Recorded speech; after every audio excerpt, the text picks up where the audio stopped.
Então, seja muito bem-vindo à nossa quarta aula. Nossa, já passou voando, hein? Passou voando, tem mais 2 aulas só e já a prova fácil, light, leve, suave. Tá bom? Vamos fazer uma revisão, né?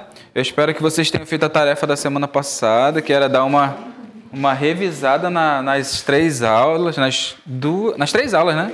Nas 3 aulas. Porque a minha intenção é que você grave bem e que sempre que você for questionado sobre essas coisas, você possa responder, né, corretamente aquilo que alguém vier lhe perguntar sobre os temas que a gente abordou. Cuidado para não derrubar esse teu chá. Então, vamos fazer uma breve revisão, tá? Sobre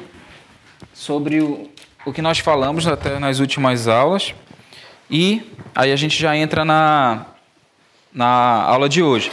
E nas próximas 2 aulas, né, hoje nós já vamos começar a entrar no ministério de Jesus, né? Lembra? Nós paramos aqui na adolescência, aonde ficou um vácuo de informações até começar o ministério dele, então não teve mais nenhuma informação, como nós falamos, tá? Então, uma revisão rápida aqui. A história de Jesus encontra-se aonde? Na toda a Bíblia. Top. Jesus, no Velho Testamento, aparece como?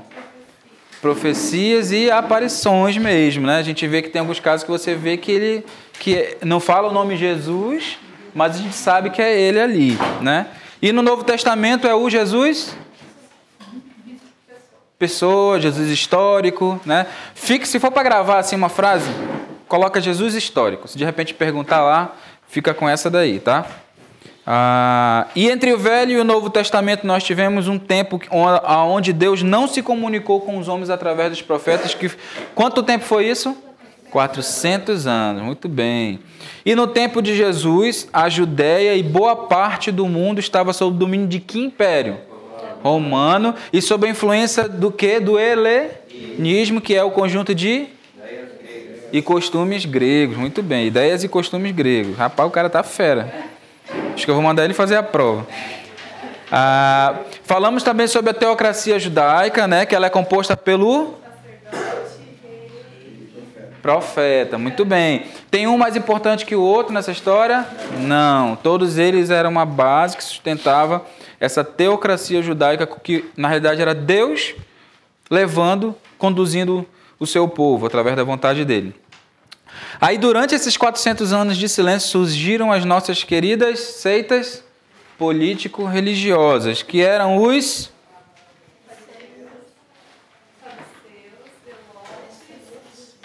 Faltou o primeiro. Isso, mestre da lei, ou escribas, né? Ou escribas, né? Tá certo. Falamos também sobre as instituições que existiam na época. Lembra que a gente fez o gesto?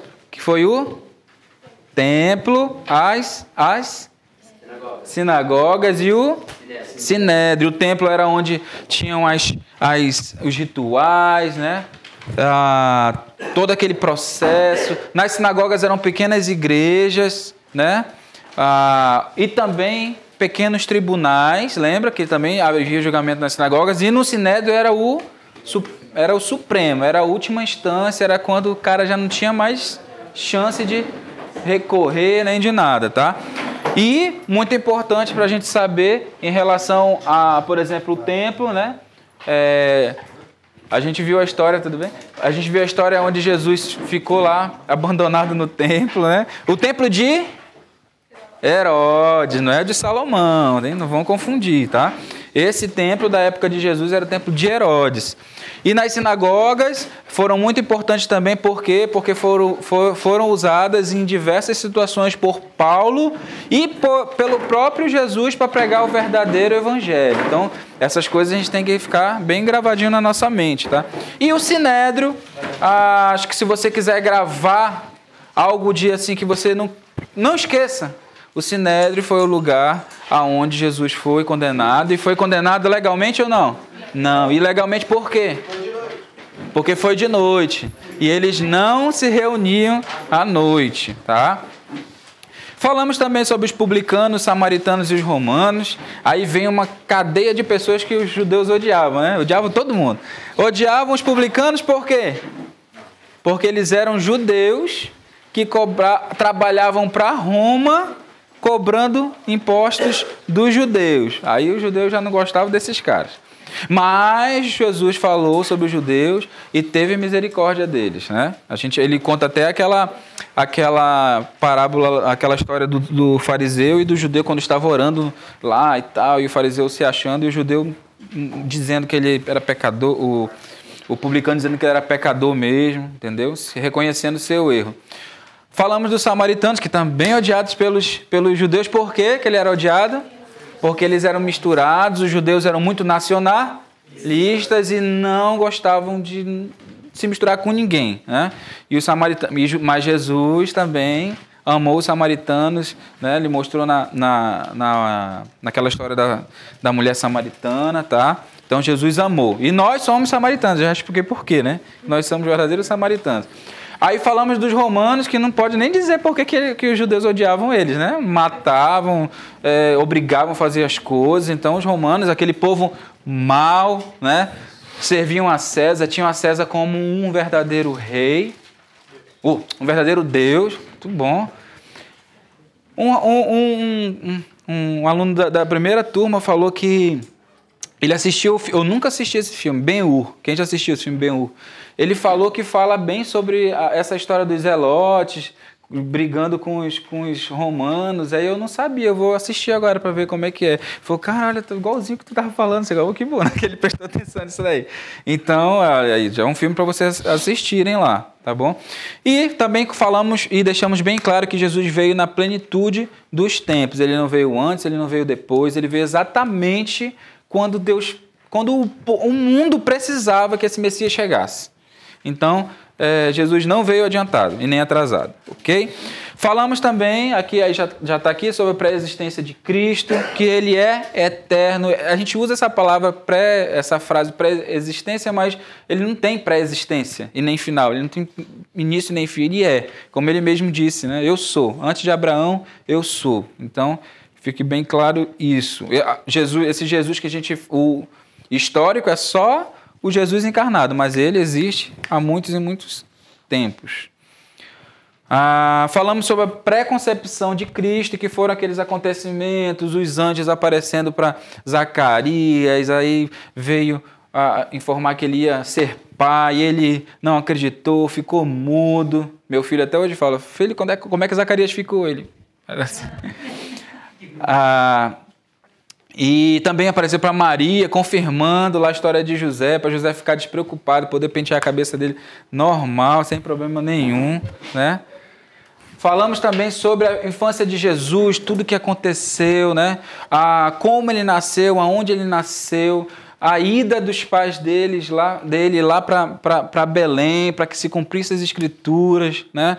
A proteção que, se a gente for olhar, que Deus deu, porque Herodes e os poderosos ficaram, eles liam, lembra que eles sabiam as escrituras, eles sabiam de tudo, eles sabiam que o Messias ia nascer ali em Belém, então eles já foram lá falar, entendeu, para Herodes. Então, Deus protegeu Jesus, protegeu o nascimento dele com isso.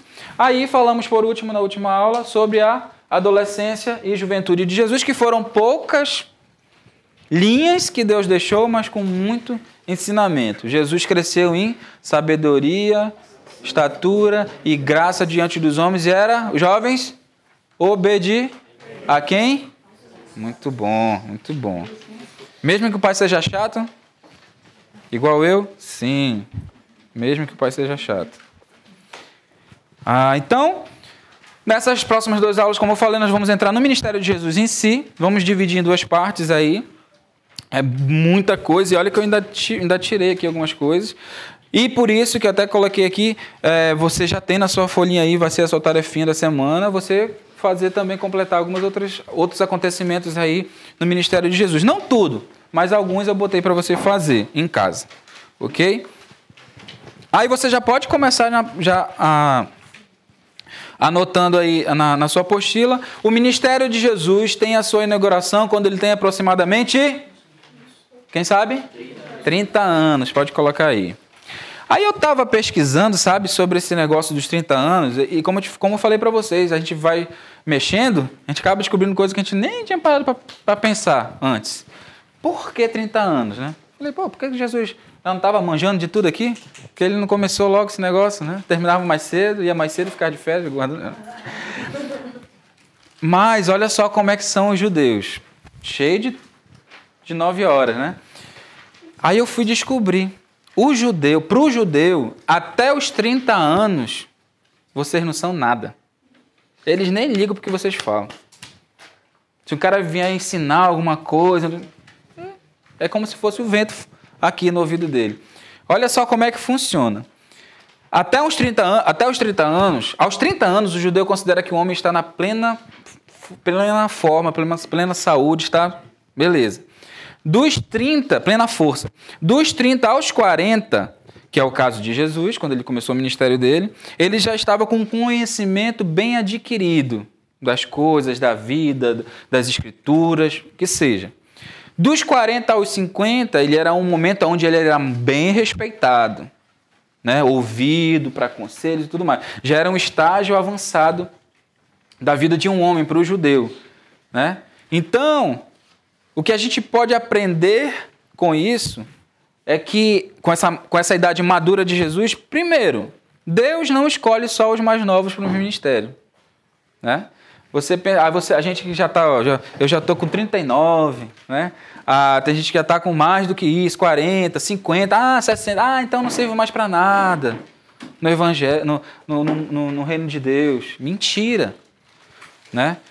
Deus não quer idade, Ele não quer saber da sua idade, Ele quer saber do seu coração e da sua disposição em fazer a vontade dEle. Lógico, talvez eu não vou fazer o que o Gabriel vai fazer, porque ele tem mais energia, tem mais, né? Corre bem mais. Eu acho um pouquinho mais do que eu, né? Tem mais força, mas dá para fazer alguma coisa para Deus. Então não acho que por causa da minha idade eu não preciso fazer, não vou fazer mais nada para Deus. Segunda coisa que a gente aprende: preparação e estudo é muito importante para o ministério de impacto. Jesus, com certeza, durante todos esses anos, ele estudou cada vez mais as Escrituras, ele se preparou, né, todo esse tempo, né, para fazer um ministério concreto, né, convicto daquilo que ele queria fazer. Lógico, ele é Deus, então ele já sabia muito bem a missão dele, mas ele precisava aprender. Tanto precisava que ele achava muito importante, nós falamos sobre isso, ele está ouvindo lá os mestres da lei, ele não desprezou isso aqui, tá? Terceira coisa que a gente aprende é que Deus tem o seu tempo. Temos que ter paciência. Jesus iniciou o seu ministério num tempo correto estipulado por Deus, tá? Não adianta a gente se apressar, a gente se afobar, achar que Deus está errado, que Deus esqueceu de mim. Ele não esqueceu, ele sabe o tempo certo de todas as coisas. E como falamos também, muito provavelmente, Deus usou essa característica do povo judeu, dessa idade, de respeitar um homem, para ajudar no ministério de Jesus. Talvez, se fosse antes, ninguém ia ouvir, ninguém ia prestar atenção, ninguém ia seguir. Então, descobrindo isso daí, eu fiquei pensando nisso. Eu acho que por isso que ele começou com 30. Se fosse com 29, sei lá, acho que o pessoal não ia seguir. Os discípulos não iam atrás. Imagino eu, tá? A Bíblia não diz isso aqui é coisa minha, tá? Não vão dizer, não, ele falou isso, está na Bíblia. Não está. Eu que estou conjecturando por essa questão da característica do povo judeu.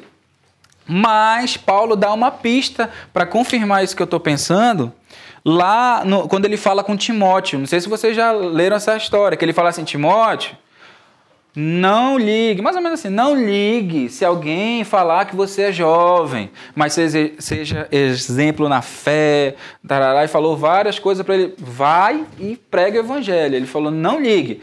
E os historiadores, eu vendo, eles dizem que Timóteo tinha entre 25 e 30 anos quando começou, ou seja, mais novo até do que Jesus. Então, Paulo, já sabendo disso, já disse, não liga, vai e faz o teu trabalho. Não importa se vão falar, se não vão falar. Vai e faça o teu trabalho.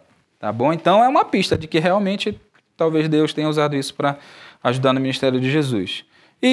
Então, não existe idade para servir a Deus. Tá? Existe o coração aberto, disposto a fazer a vontade dele. Então, vamos começar falando da inauguração do ministério de Jesus. Tá? E tudo que começa, né? Aí essa aqui, ó, é uma foto bem para ilustrar esse momento do ministério de Jesus, né? Que foi o batismo dele, porque a gente vê que depois do batismo dele foi meio que um start para o ministério dele, né? Muitas coisas aconteceram no ministério de Jesus, mas nós vamos dar ênfase a algumas delas, não dá para a gente falar de tudo aqui, né? Por isso você tem essa tarefa, como eu falei, tá? E geralmente quando a gente inicia alguma coisa, uma empresa, um curso, a gente vai meio que um pouco devagar, vai vendo onde é que a gente está pisando. E mais ou menos a gente percebe que o ministério de Jesus, quando começou, foi assim. Ele já não começou fazendo milagre aqui, ele começou devagar. Tanto que o primeiro milagre dele foi meio que barra forçada para ele fazer, né? Ele chegou, a mãe dele pediu, ele falou, mas não está na minha hora. Mas tá bom, aí ele fez lá o milagre que ela queria que ele fizesse, tá? Aí você vai preencher na sua apostila. O ministério de Jesus... já preencheu, né? Inicia aos 30 anos, aproximadamente aos 30 anos. Aí nessa segunda você põe assim: João Batista prepara o caminho para o início do ministério de Jesus. E como nós falamos, João Batista foi extremamente... Tá sem folha? Acabaram as folhas, tá? João Batista foi extremamente importante para o ministério de Jesus, né? E Jesus reconhece isso. Jesus reconheceu isso porque tem um momento que ele fala assim, ó, dentre os filhos homens nascidos de mulher, não há nenhum mais importante que João Batista. Ele está acima dele. Olha só a importância que ele deu, como ele reconheceu que aquele cara ajudou ele a começar o ministério dele. Então, como a gente falou na aula passada, a gente também tem que ser grato por aqueles que fizeram por nós no passado, tá? Aí você continuando aí, ó, Jesus Cristo é batizado por João Batista. Aí, como eu falei, isso foi um start. Depois disso aí começou. Jesus foi ao deserto, foi ser tentado por Satanás, aí ele chama os primeiros discípulos, aí o ministério dele começa de vez. Então você já pode colocar, se quiser anotar em algum lugar, como se fosse o start do ministério dele, foi a hora do batismo. E aí, como eu falei, logo na sequência disso, quem aparece para bater um papo com Jesus? Ele, o próprio Satanás. Aí você anota aí, o diabo tenta Jesus no deserto. Satanás vai nos tentar no momento que nós estivermos mais vulneráveis. Ele sabe o momento certo, ele sabe a hora que você está sozinho, jovem, e que o computador está na sua frente, e que a sua mãe está dormindo. E aí ele fala, vai lá, só uma clicadinha. Ninguém vai ver. Não é, Gabriel? E ele tentou derrubar Jesus, ele vai tentar derrubar você, ele vai tentar nos derrubar. Se com Jesus, Filho de Deus, ele foi lá e tentou, e disse, não consegui, eu vou voltar depois, em um momento melhor, um momento que você esteja pior. Se com Jesus ele fez isso, imagina comigo e com você. Aliás, ele falou com você hoje, não falou? Aliás, ele está falando com você agora. Né? Não está falando? Eu sei. Não houve essa aula, não. Ixi, esse negócio é muito chato. Desiste. Isso é história. Aí ele falou com você durante a semana, talvez, através de outras pessoas. Mas nós precisamos vencer, assim como Jesus venceu, né? Através do quê? Jesus venceu Satanás como? Com a palavra. Não vamos vencer Jesus com palavras de efeito. Tá amarrado. Sai! Jesus humilha Satanás. Não vai ser assim. Não vai ser com palavras psicologicamente lindas. Não, isso está repreendido e as portas do inferno não prevalecerão. Essas palavras são muito bonitas, mas o que vence Satanás, e Jesus ensinou e deixou bem claro isso, está escrito.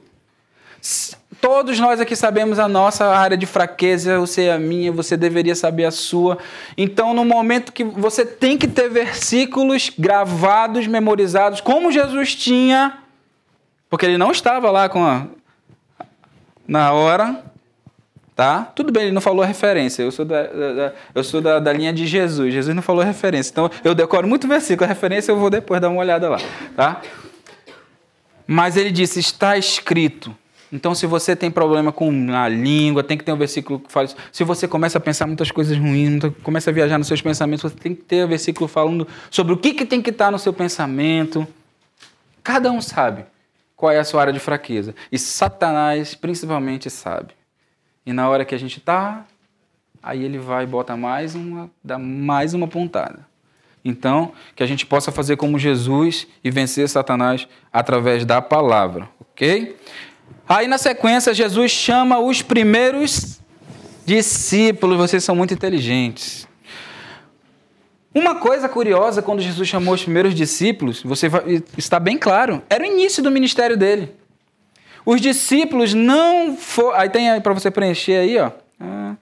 Os primeiros discípulos de Jesus não o seguiram após ele ter feito muitas curas ou milagres. Eles não foram por causa da badalação. Eles não foram porque Jesus estava pop. Eles foram por causa do exemplo de Jesus. Pelas palavras deles, eles creram naquilo que aquele cara estava falando. Estava no início do ministério dele. Não pode nem dizer que não, que esses discípulos começaram a seguir por causa do que eles estavam vendo. Depois eles começaram a ver, né? Mas não foi por isso, né? Uma coisa que a gente pode... Então não siga, não esteja...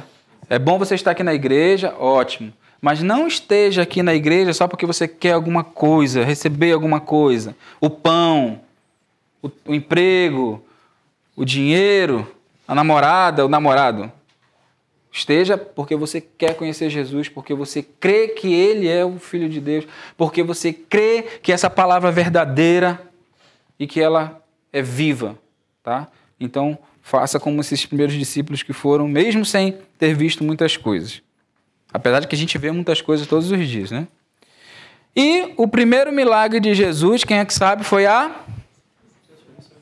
transformação da água em vinho. Nós temos aqui um cara expert nisso aí. E Jesus estava ali naquela festa, né? Foi chamado. Jesus era legal, né? Porque convidava ele para as coisas, né? Então, não sei se os discípulos iam de entranhado, se realmente também gostavam dos... Oi?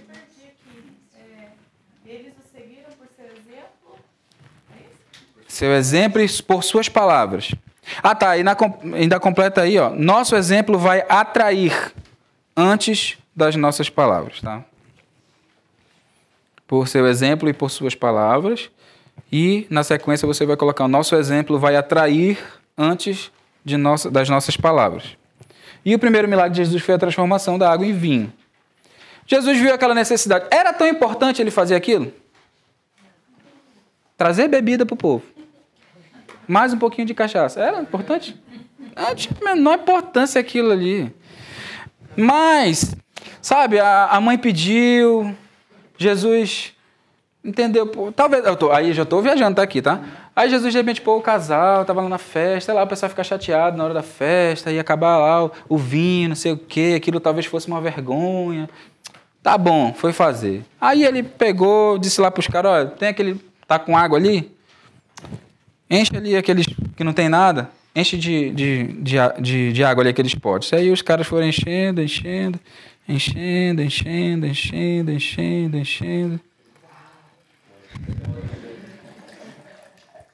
Aprendi com Jesus fazer esse milagre.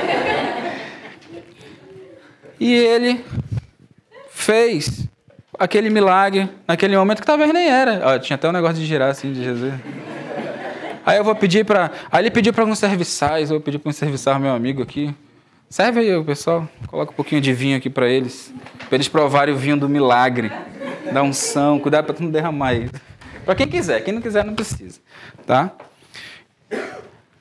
Então, uma coisa que a gente pode aprender, era importante isso daí? Era tão, que ele tinha que fazer? Não era.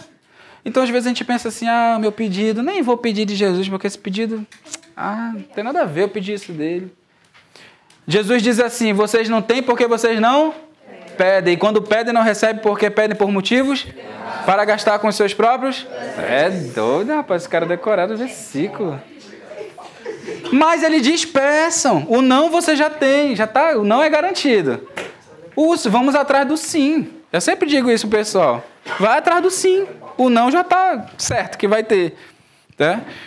Se Jesus fez aparecer mais bebida lá para os bebuns lá daquela festa, por que ele não pode atender esse seu pedido? Aí tem gente pensando assim, Jesus, fez aparecer bebida lá. Arruma um namorado para mim aí. Pede, vai que ele, né? Vai que ele quer, ele deixa. Então peça, tá?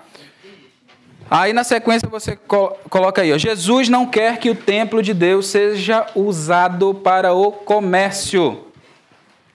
Aí essa história foi aquele momento que Jesus entrou no templo, ele viu aquela confusão, era aquele monte de barraquinha com venda de geladinho, com venda de paçoca, de bolo, de camisa, de salgadinho, de cachorro quente, de vendendo Yorkshire. Meu amigo, que tava um negócio, ele saiu derrubando tudo e fez chicote e saiu batendo.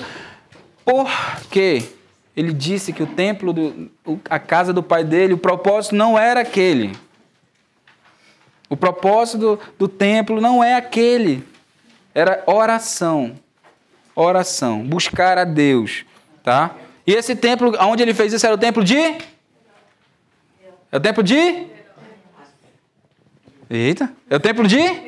Herodes. Convicção, firmeza. Você sabe. Valeu, obrigado. E hoje, nós também. Quem é o templo do Espírito Santo hoje? Nós. Assim como Jesus não queria, e ele deixou bem claro que aquele templo não era para aquele propósito, ele também quer deixar bem claro, hoje o templo do Espírito Santo somos nós. Nós temos o propósito de agradar a Deus. Então, nosso corpo não é para imoralidade, ele fala isso.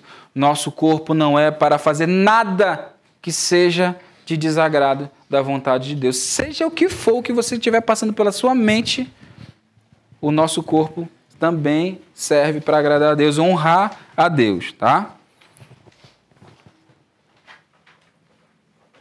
Aqui tá. Nosso corpo é o templo do Espírito Santo.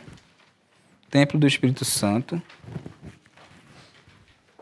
E Deus não se agrada quando o usamos para fins que não honrem a Deus. Fins que não honrem a Deus. Ou que entristeça a Deus, você pode colocar como você achar melhor. Para fins que não honrem a Deus ou que entristeçam a Deus. O nosso corpo é o templo do Espírito Santo. Ok? Todo mundo? Aí, na sequência, Jesus quebra a tradição judaica e passa por onde? São Maria. O cara tá na língua, meu amigo. Amém, aleluia. Como falamos nas aulas passadas, Deus quebrou esse paradigma, esse preconceito, esse negócio dos judeus de não passar ali por Samaria, pois ele foi lá. Ainda falou com uma samaritana. Pronto, aí os discípulos ficaram enlouquecidos. Aí esse cara está falando com a samaritana. Então, Deus quebrou isso aí e não vamos entrar mais nesses detalhes, é que a gente já falou sobre isso. A próxima etapa do ministério de Jesus foi o ano da popularidade. Popularidade. Jesus ficou pop. Todo mundo queria estar lá com ele, agarradinho. Alguns para espionar, né? Tinha um cara que estava só de mutuca, espionando, tá? Mas Jesus passou, você pode colocar na sua apostila aí, né? A popularidade do ministério de Jesus. Jesus passou a ser cada vez mais conhecido pelas pessoas. Cada vez mais conhecido pelas pessoas. E aí, né? Ele passou a ser mais conhecido não só por um grupo de pessoas, tanto pelo povo, coloque aí, que precisava de cura e salvação, como pelos poderosos, que precisavam manter o seu status, a sua fama, o seu poder. Os poderosos também começaram a conhecer Jesus mais. E vamos ver que nesse ano da popularidade, nesse momento da popularidade do ministério dele, aí houveram bastante milagres, bastante coisa aconteceu, tá? Muito provavelmente porque, como ele começou a ficar cada vez mais conhecido, as pessoas iam mais, sabe, olha, Jesus, ele está indo para lá, vamos curar essa menina, aí não sei o que, vamos lá, vamos tirar essa doença. Com certeza, imagino, se fosse nos dias de hoje, com certeza também. O pessoal não gosta de ir lá para o estádio, o cara que joga o manto assim, aí finge que cura todo mundo. Então, Jesus também começou a ser conhecido. Então, o povo segue mesmo, vai atrás. Muitos só por causa do me dá, né? Tanto que uma hora ele falou, olha, se vocês vieram só por causa do pão, vão embora. Né? Então, vamos ver muitos... Deixa eu ver onde é que tem aqui... Vamos ver que houve muitos milagres, pode preencher aí, nesse momento do ministério de Jesus. Muitos milagres, aí na outra já completa, né? Muito se deve, provavelmente, porque muito mais pessoas ficaram sabendo de seus feitos. Porque muito mais pessoas ficaram sabendo de seus feitos.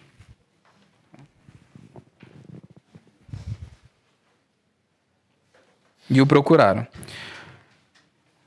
Logo na sequência, Jesus chamou outros discípulos. E nós aprendemos com esse episódio aí dessa chamada dos outros discípulos, é que quando Jesus chamou esses discípulos, deixa eu ver, acho que tem até para você completar isso aqui. Sim. Os discípulos largaram imediatamente as suas redes e os seguiram. Largaram imediatamente.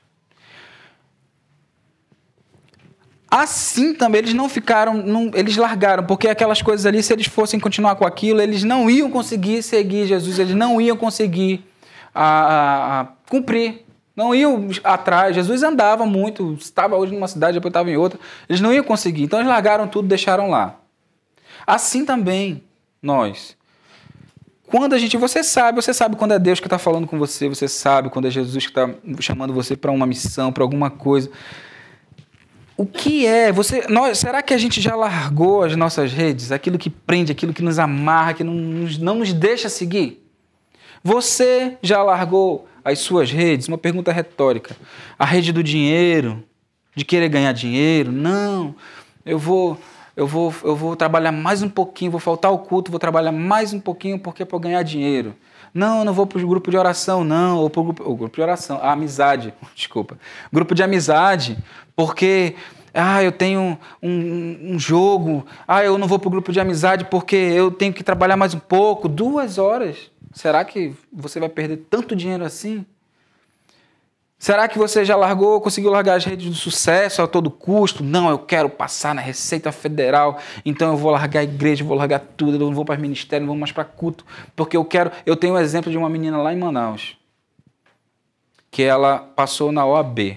Cara, eu dei parabéns para ela, porque eu sei que ela não tem muito dinheiro, eu sei como é que é a vida daquela menina.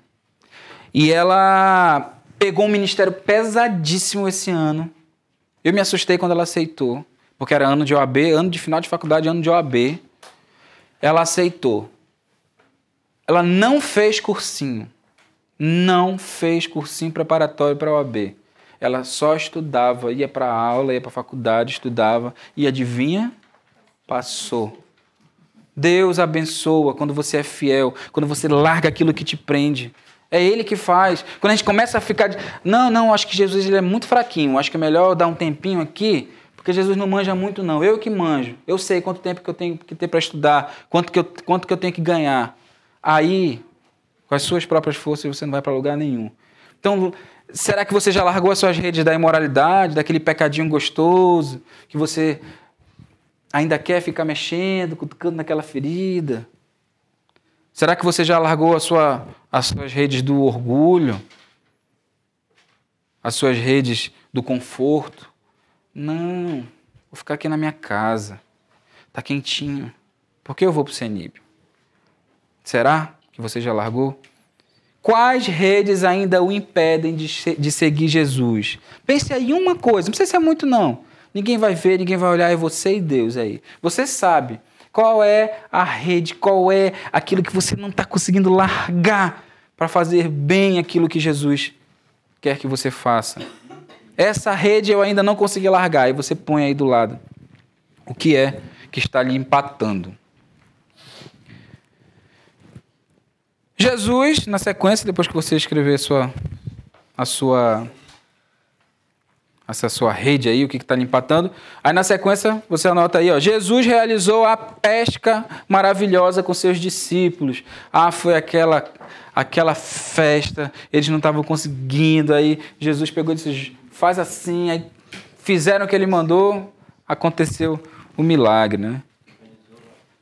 Pesca maravilhosa, pesca maravilhosa. E houve também a cura da, quem sabe essa? Sogra de Simão Pedro. Jesus estava muito pop, né? Estava curando até sogra. Ele gostava de sogra. Claro, ele não tinha uma, né? Brincadeira. Diz que Jesus era tão esperto, que ele chegou, né? Quando a missão dele, né?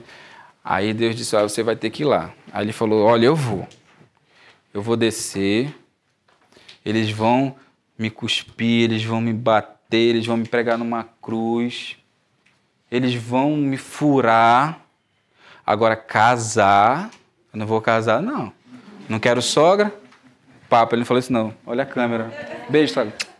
Te amo. Brincadeira, tô brincando só, tá?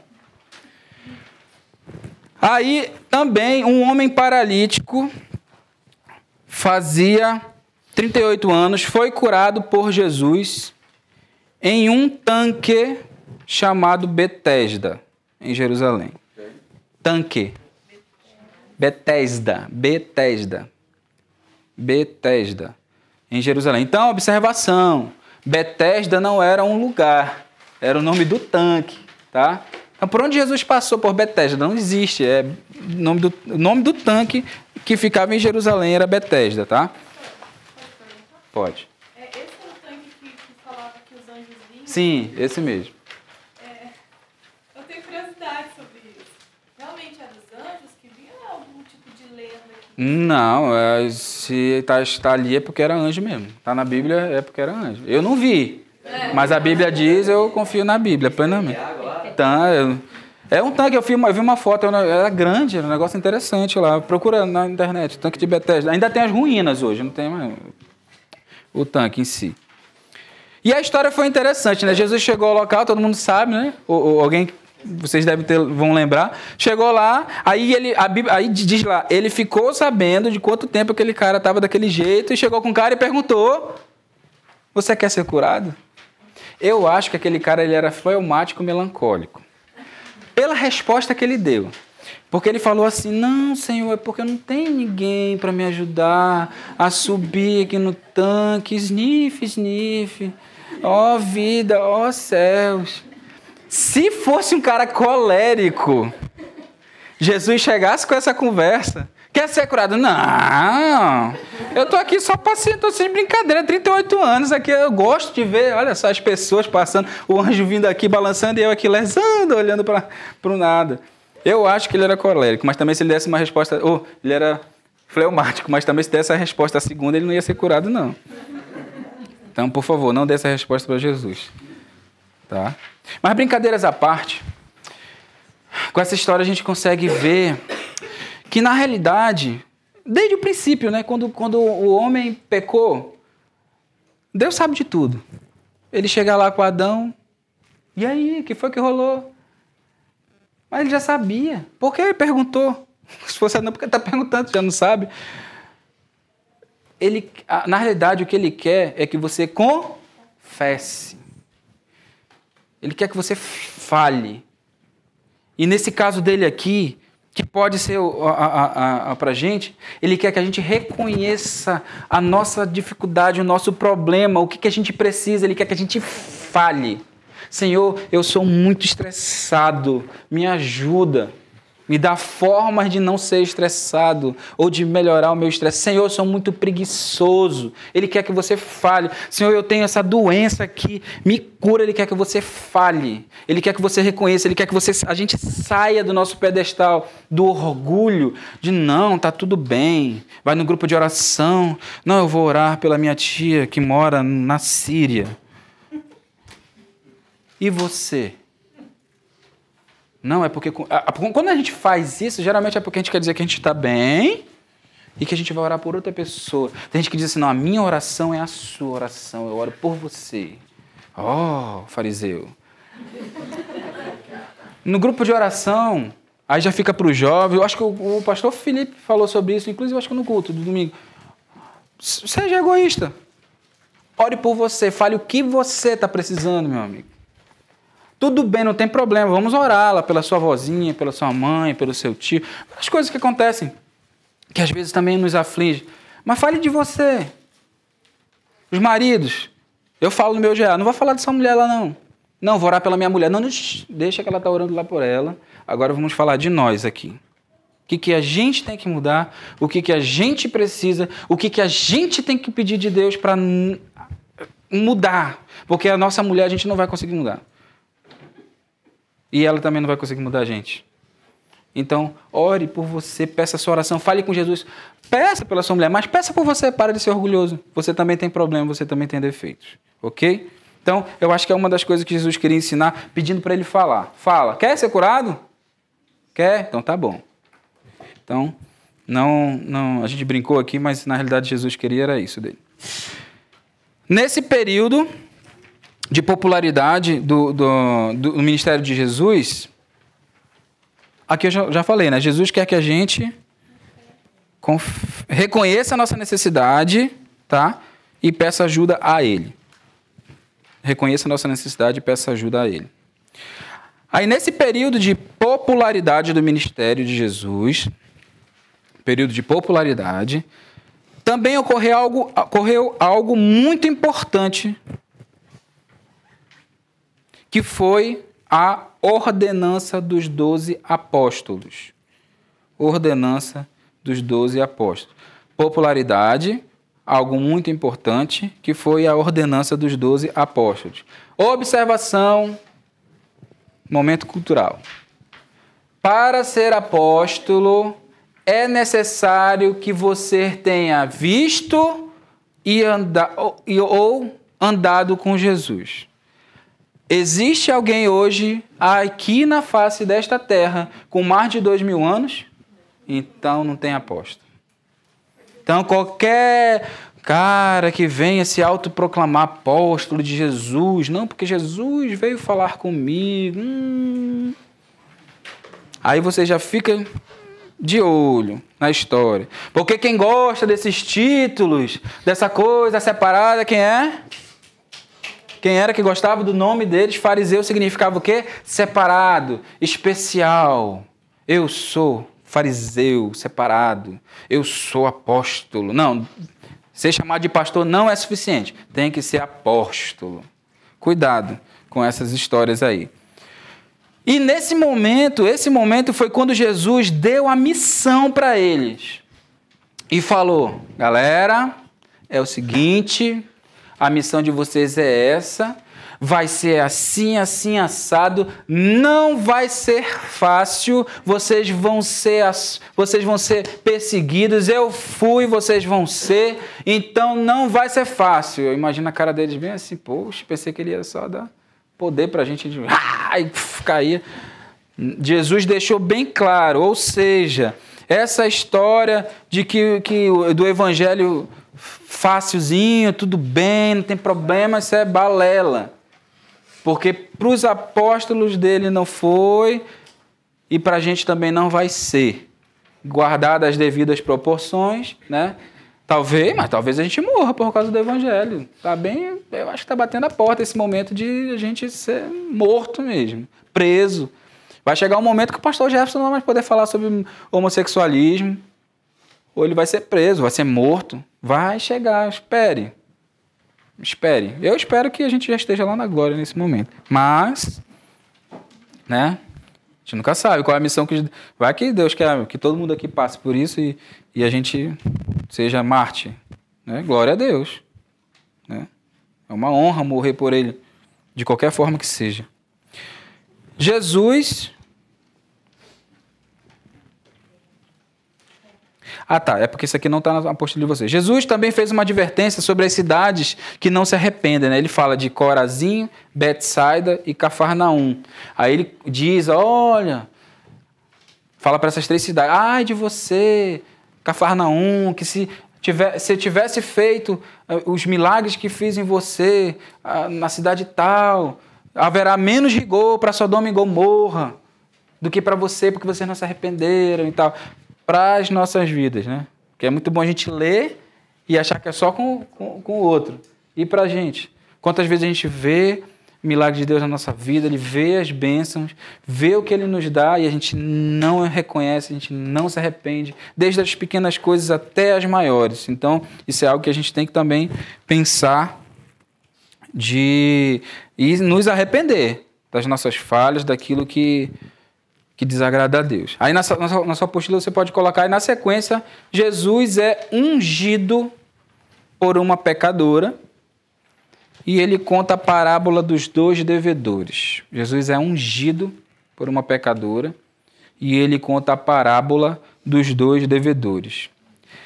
Nessa história, Jesus ele quer deixar algo bem claro, que a gente não deve achar que o pecado de alguém é maior do que o meu, que o pecado de alguém é imperdoável, ou que o meu pecado é imperdoável. Eu fui umas 2 quintas-feiras passadas com o pastor Christian num local onde tem pessoas com dependência química. Aí eles acham que eles não têm perdão. Muitos deles falaram, eu não tenho perdão, pastor, falou para o Christian. Talvez uns deles podem ter matado. Mas eles falaram. Então, mas a gente conversou com eles sobre isso e tudo mais. Então nunca pense, nunca fale do outro achando que o pecado do outro é maior do que o seu. Jesus perdoa, pode colocar aí, Jesus perdoa os pecados de qualquer pessoa que esteja realmente arrependida. Jesus sabia quem era aquela mulher, ele sabia dos pecados dela, mas ele viu que ela estava realmente arrependida ali, ela se derramou aos pés dele, ao ponto de molhar, de encharcar os pés dele, enxugar com seus próprios cabelos e derramar o que ela tinha de mais valioso. O perfume era caríssimo naquela época. Se hoje tem perfume caro, imagina naquela época. E ela não tinha muito dinheiro, né? Não era nem casada, não tinha nada, era prostituta, né? Então, ele viu o que tinha dentro do coração dela, tá? E, com isso, começa a crescer a oposição a Jesus, porque tinham fariseus ali e mestres da lei, tá? E Jesus sempre incomodou. Começa a crescer a oposição, para quem ainda não conseguiu, a Jesus. Jesus sempre incomodou. Desde quando ficaram sabendo que ele podia nascer, até toda a vida dele ele incomodou. Agora que ele estava no ministério, atuando ativamente, é aí que ele incomodou mesmo. Você quer arrumar opositores? Quem quer arrumar opositores? É só fazer a vontade de Deus. Simples assim, você vai arrumar. Se a sua vida de cristão está muito pop, tem alguma coisa errada. O cristão, Jesus não era pop. Jesus, ele falava, ele confrontava, ele falava em amor, às vezes não. Mas geralmente quando ele era duro, ele era com quem? Com os mestres da lei e com os fariseus. Porque eles conheciam, sabiam e ficavam mentindo e ficavam fingindo. Os outros, essa turminha aqui, ele sabia que na realidade eles precisavam de salvação, eles precisavam de conhecimento, coisa que aquelas 2 turmas ali não tinham. Então ele batia mesmo. Esse evangelho onde tudo é fácil, onde tudo pode, né? Jesus confrontou as ideias, confrontou comportamentos, e isso foi motivo de oposição. Hoje, você tem que tomar partido. E aí, só entrando, eu não estou dizendo para você ser o crente chato. Que ninguém gosta de você lá na escola, que ninguém gosta de você lá no trabalho. Tinha uma colega nossa, que o nome dela é Thalissa. Vocês sabem como é que era o apelido dela lá no trabalho dela? Chatalissa. E todo mundo sabia que ela era crente. Pô, já pensou tu ter um apelido desse? Aí alguém falou com ela, pô, amigo, Chatalissa. Te ajeita. Aí ela entendeu que ela precisava melhorar algumas coisas e ela melhorou, graças a Deus. Mas eu não estou falando que você vai ser o chato, mas eu estou falando que você tem que ser firme. Firme na sua... Quem faz faculdade aqui dos jovens? Já tem alguém fazendo faculdade? Já. Chamou para ir lá naquele barzinho lá na frente? Não, olha, eu não vou. Fica à vontade. Vai embora. Ah, mas tu é quadrada, tu é triangular, não interessa. Seja firme. Com educação, com respeito, com amor, mas não se curve. LGBT... Ah, tudo pode, você pode, tá tudo bem. Faça que nem Sadraque, Mesaque e Abednego. Todo mundo está se curvando, você fica em pé. Você continua firme. Não, agora homem pode usar roupa de mulher, agora tá tudo legal. Roupinha apertadinha assim. Pode usar, tá tudo bem, fica lindo. As meninas podem usar, saia bem aqui assim, não tem problema, aparecendo o útero, não tem problema. Hoje é assim, gente, o mundo está mudando, está globalizado, o mundo está melhor agora. Você é livre. Você é livre, mas você não é livre para pecar. E nem para fazer os outros pecarem. Meninas e meninos, homens e mulheres. Então, não importa o que o mundo está dizendo que hoje pode. O que importa é o que a Bíblia diz que pode. Ela diz, não defraude seu irmão. Sabe o que é defraudar? Defraudar é fazer com que ele peque. Então, qualquer coisa que você sabe que você vai fazer e que pode fazer o seu irmão pecar, ou a sua irmã pecar, você não faça. Ok?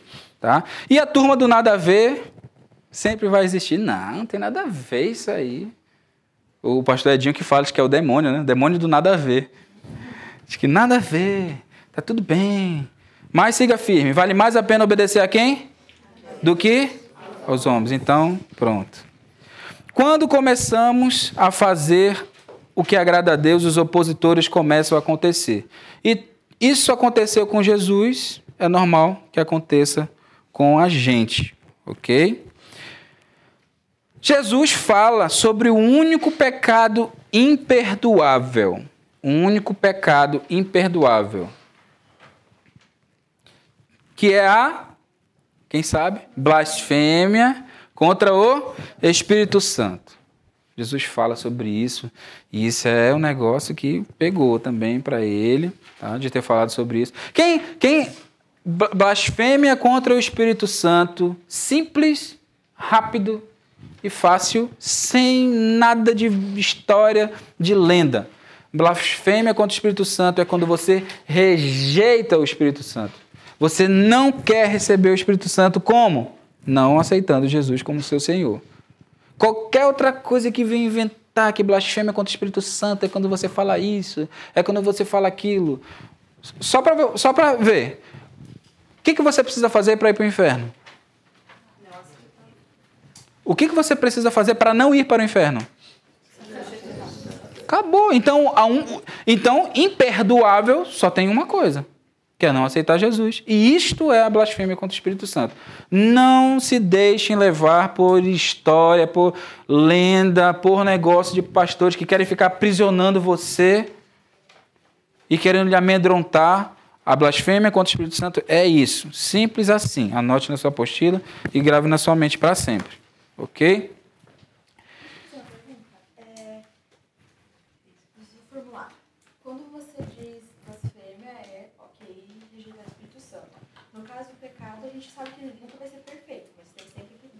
Uhum.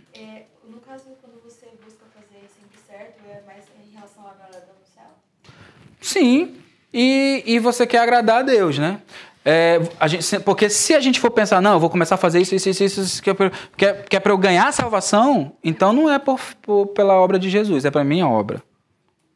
Tá? A salvação é a obra de Jesus. Porque se eu começo a dizer, não, para eu ir para o céu, eu tenho que atravessar a rua com a velhinha. Não, para eu ir para o céu, eu tenho que dar esmola para o menino da rua. Então não é Jesus. Sou eu que mereço. Eu que mereço. E a gente não merece, a gente merece é um inferno. Né? Jesus está pagando o nosso pecado de quando a gente se converteu, de antes da gente se converter e os que a gente ainda vai fazer. Agora, o pecado é não aceitar, foi o que Adão e Eva fizeram. Né? Eles, olha, não quero me submeter à tua autoridade, e eles disseram, não quero. Esse é o pecado original. Eles não quiseram Jesus. A gente pode fazer o contrário, né? A gente pode voltar. Né? Ok? Aí, na sequência, os fariseus e mestres da lei são severamente confrontados. Fariseus e mestres da lei são severamente confrontados por Jesus, e isso só fez crescer ainda mais a ira contra Jesus. Né? Os fariseus e mestres da lei... Aí, o que aconteceu? Olha só que coisa interessante. Jesus se estressou muito com o fariseu chamou ele para jantar na casa dele. Foi para comer, não lembro agora se foi jantar ou o que foi. Aí, o fariseu, né? Talvez até querendo pegar Jesus, não sei. Não fala isso lá. Mas Jesus pegou, sentou e comeu. Aí ele viu que Jesus não tinha se purificado, não se lavou cerimonialmente antes de comer. Aí Jesus se estressou. Jesus botou para quebrar. Ele falou, vocês são limpos por fora, se limpam por fora, mas por dentro vocês são sepulcaiados, vocês são podres, vocês são um lixo. Ai de vocês, fariseus, ai de vocês, mestres da lei, ai de você, que é todo religioso, todo cheio de trique-trique, cheio de 9 horas. Pergunta, tem que orar com o olho aberto ou com o olho fechado? Qual é o certo? Não tem um certo? Não tem um certo? Não gosta quando vocês têm convicção. Não tem. Eu falo com Deus do jeito que eu quiser, de cabeça para baixo. Se eu quiser falar embaixo da piscina, eu falo. Se eu quiser falar com Ele embaixo do meu cobertor, eu falo. Se eu quiser falar pulando, eu falo. Se eu quiser falar dirigindo, eu falo. Essa religiosidade. Tem que baixar a cabeça ou não tem que baixar a cabeça para orar? Tem que... Agora ouçam o que eu vou falar e vocês têm o Espírito Santo, discernimento para entender o que eu estou dizendo. Não, ele falou lá que não é para fazer isso. Antes de comer, você tem que fazer todo aquele ritual da tucandeira, de fechar as mãos e não sei o que, orar e aleluia em cima do prato. Tem que fazer aquilo? Você pode fazer aquilo de olhos abertos, olhando para o seu prato e louvando a Deus por aquele alimento? Pode. Uma vez eu estava almoçando na fábrica e eu sentei, peguei meu prato, agradeci de olhos abertos. Senhor, obrigado por esse alimento. Eu tenho que comer, olha só. Tem tanta gente que não tem. Aí um cara que sentou na minha frente aí. Que tá. Aí terminou ele. Você não orou? Aí eu falei, Espírito Santo, como você sabe que eu não orei, Espírito Santo? Eu orei, meu amigo. Eu só não fiz, eu estou papagaiado aqui. E não estou dizendo que não é para fazer. Paulo diz que ninguém julgue o que você faça ou deixe de fazer, você coma ou deixe de comer, o dia que você guarda, o dia que você não guarda, desde que você faça aquilo para a glória de Deus. Simples assim, é isso que está na Bíblia. Se eu oro de olho aberto, se eu oro antes de comer, para todo mundo ouvir, ok, legal, de comunhão lá em casa. Dificilmente a gente vai no restaurante e faz isso, né, Lorena? Dificilmente. Mas a gente faz, às vezes a gente, sei lá, deu vontade, vou fazer. Qual o problema? Não tem problema nenhum. Mas não é essa religiosidade. Jesus quis atacar a religiosidade, o farisaísmo. Porque esse cara que falou isso para mim, depois eu descobri que ele era todo podre, mentiroso, safado. Outro cara, eu já vi muita gente fazer orações longas e lindas na hora da refeição, de eventos especiais. Nossa! Aí esse cara, cheio de palavras bonitas, uma vez me deu o celular dele. Pô, me ajuda aqui, deu não sei o que aqui no meu celular, tá travado. Aí eu fui mexer, ele me deu, fui mexer. Quando eu vi, tinha site de pornografia ali. Aí eu só fiz fazer aquele, né, que tu sai limpando assim. Eu falei, cara, eu não sei o que é isso aqui não, entreguei. Aí eu fiquei tão em estado de... Eu nem falei. Até hoje ele não sabe que eu sei disso. Ele não sabe que eu sei disso. E eu sei que ele ainda continua fazendo isso. Então, o que ele quis falar com isso, e ele se estressou mesmo, foi com essa pompa, esse negócio, essa religiosidade, essa necessidade de querer aparecer. E eu não estou dizendo que não é para fazer. Está gravado, eu não disse que não é para fazer. Eu disse que Jesus não gosta de... Se você está fazendo para a honra e glória de Deus, não é para você se aparecer, perfeito. Se é para Deus se aparecer, é você e Deus ali, você agradecendo, você fazendo qualquer ritual que seja. Se você quer orar de joelhos, tem que orar de joelhos? Não. Posso orar deitado, orar embaixo da cama, posso fazer o que eu quiser. Entendeu? Então, só essa questão. E os fariseus se estressaram, né? Ele detonou e isso começou, já foi abalando cada vez mais a relação dele com os fariseus, os mestres da lei, com os poderosos. E é o que nós vamos ver no próximo capítulo, na próxima aula, que vai ser a continuação do ministério de Jesus até... tudo que a gente já sabe, a ressurreição, a aparição dele aos discípulos, ok? E a sua tarefa é essa aí, bem fácil. Eu coloquei só alguns aqui para você fazer. Você vai ler esses textos e colocar o que aconteceu. Que acontecimento foi esse? Ok? Vamos orar? Oremos, Senhor Deus, obrigado por mais um dia, por mais uma aula. Senhor, obrigado pelo teu amor por cada um de nós, pela liberdade de falarmos de ti, Senhor, abertamente. Ainda temos essa liberdade na nossa nação, Senhor. Nos dê mais tempo, Senhor. Nos dê mais tempo para falar de Ti, para fazer muitas e outras peças, Senhor. Evangelizar cada vez mais pessoas, Senhor. Que a gente consiga mais do que 3, 4, 5, 20 mil. Que Cascavel seja toda tua, Senhor, para a Tua honra e a Tua glória. Te pedimos isso, Senhor. Nos leva para casa, Senhor, ou para o culto. E nos dá uma semana maravilhosa na Tua presença, em nome de Jesus. Amém.